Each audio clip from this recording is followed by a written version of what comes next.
Hola amigos, se cancela la crisis de 2023. Eso es lo que a mí me encantaría poder decir, pero la realidad es un poco diferente y no es tan sencilla. Lo que yo he visto en los últimos meses no me dan ánimo para poder decir que se cancela la crisis. Pero ya llevamos 5 meses de 2023 y no hemos visto nada parecido a una crisis mundial de proporciones épicas como nos fue prometido al inicio del año. Entonces, ¿qué pasó? O más bien, ¿qué está pasando y por qué no vemos esta crisis de manera tan clara?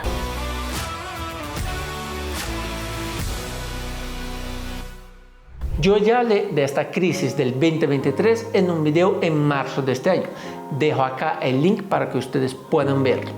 Pero allá básicamente lo que yo decía era que la crisis de este año no se iba a parecer a la crisis del COVID o la crisis del 2008, que fueron crisis que cambiaron por completo nuestra percepción de la realidad en pocos meses. Esta crisis va a ser mucho más parecida con la de los años 2000-2001, donde hay un lento desgaste y una recesión mucho más prolongada por varios meses. Y de hecho lo estamos viendo.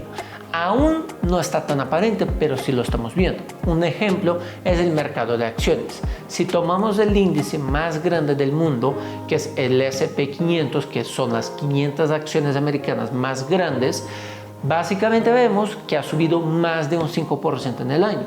Entonces podríamos concluir que no hay crisis.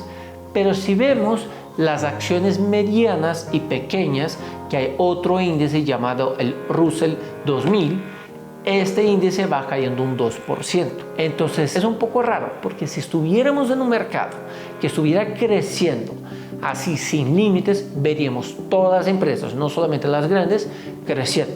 Lo que realmente pasa es que las empresas pequeñas ya empezaron a sufrir y ya empezaron a perder su valor. Y las grandes han podido navegar de una forma bastante interesante. Les doy 2 ejemplos muy claros de cómo las empresas grandes han podido sobrevivir y hasta crecer un poquito. Tomemos las acciones de Meta, el antiguo Facebook, que había perdido un montón de su valor en el año pasado. ¿Qué hizo Meta?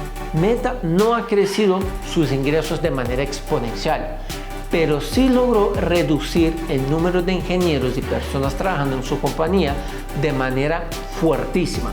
Hizo varios despidos de cientos de personas seguidamente. Y eso obviamente hizo con que la empresa dejara de gastar plata. Y al no tener que gastar plata y tener más o menos el mismo número de ingresos, sus utilidades aumentaron. Y eso hizo con que sus acciones subieran casi un 100% este año. Entonces, no es que la empresa esté creciendo, no es que haya una nueva tecnología, no es que haya un mercado que esté creciendo de manera increíble. Simplemente, como es una empresa gigantesca, tuvo la oportunidad de reducir su número de empleados y con eso ahorrar una buena cantidad de plata. ¿Esa es una estrategia para crecer a largo plazo? Obviamente que no. Pero como una forma de hacer con que sus acciones valoricen en el corto plazo, sí es una estrategia que algunas empresas han empleado, Meta siendo una de ellas. La otra acción que yo les quiero hablar es la de Nvidia. Nvidia es una empresa que hace partes de computador súper importantes para las criptomonedas y sobre todo para la inteligencia artificial. Y si tú no has estado viviendo debajo de una roca en estos últimos meses, has visto que la inteligencia artificial está por todos los lados. Y con la expectativa de que la inteligencia artificial sea uno de estos eventos que haga crecer un montón de empresas, Nvidia como una de ellas, sus acciones también han valorizado una barbaridad. Pero si vemos sus resultados reales, hasta este mes no ha habido un crecimiento de ingresos ni de utilidad que justifique el aumento de sus acciones. Simplemente ha sido la expectativa de que la inteligencia artificial va a ser muy buena para esta empresa. Pero si entramos en una recesión, puede que aún la gran ventaja de inteligencia artificial no sea suficiente para mantener los precios altos de esta empresa. Ahí tienen 2 factores que básicamente justifican por qué las grandes empresas han crecido un poquito este año y las pequeñas han sufrido. Las grandes empresas tienen donde cortar gastos y pueden cortar de manera mucho más agresiva.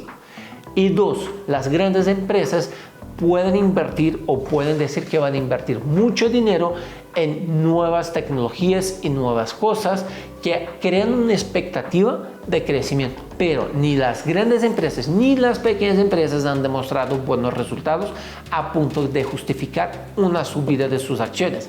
De hecho, todos los resultados que hemos tenido hasta ahora indican que las empresas están sobrevalorizadas y que deberían bajar de precio. Pero el mercado no necesariamente sigue la lógica siempre. Es un juego mucho más de expectativas que de datos reales fijos. Pero si las personas piensan que la crisis no va a ocurrir, que es básicamente lo que nos dice el mercado de acciones, pues uno no puede estar en desacuerdo, pero no puede pelear con el hecho de que el mercado para las grandes empresas viene subiendo. Yo no digo eso para desesperarlos, ni tampoco para hacerlos creer que viene el fin del mundo. De hecho, para mí, como un canal de finanzas, es mejor decir que las cosas van a estar muy buenas y que deberías empezar a invertir, porque la verdad, eso lleva con que la gente esté mucho más interesada en temas de finanzas. Nadie quiere saber de finanzas cuando hay crisis, siendo muy sincero. Entonces, esto es contra mi propio interés personal en este canal. Que por supuesto, si te está gustando el video y si te gusta la calidad de este canal y la información, inscríbase en él, deja un like, que esto me ayuda muchísimo. Y si hay algún tema que ustedes quieran saber un poco más, dejen un comentario que yo voy a tratar de hacer un video sobre eso. De vuelta al video. Si ustedes tienen deudas o no tienen un fondo de emergencia ahorrado, lo primero que tienen que hacer si creen que va a haber una crisis es primero pagar la deuda y después crear tu fondo de emergencia lo más rápido posible. Ese es el punto número 1. Pero si tú tienes algo invertido y tienes algún ahorro y tienes inversiones, sobre todo en acciones, yo lo que diría es lo siguiente.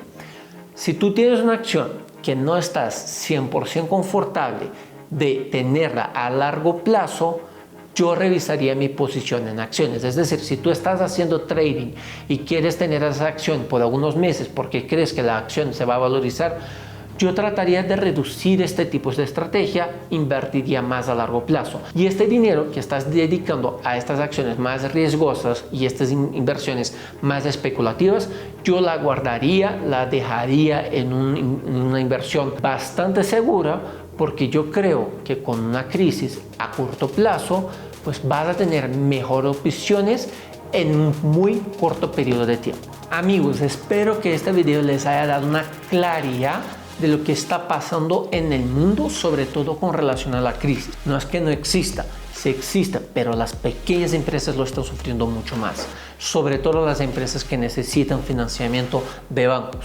Sabemos que las tasas están altísimas. Y si ustedes tienen inversión, traten de ser un poco más conservadores hasta que esté claro que o no va a haber la crisis o que la crisis ya ha empezado y que los precios se hayan ajustado. Estamos justamente, a mi modo de ver, en la calmaría antes de la tormenta. Y bueno, sin más, nos vemos en la próxima semana.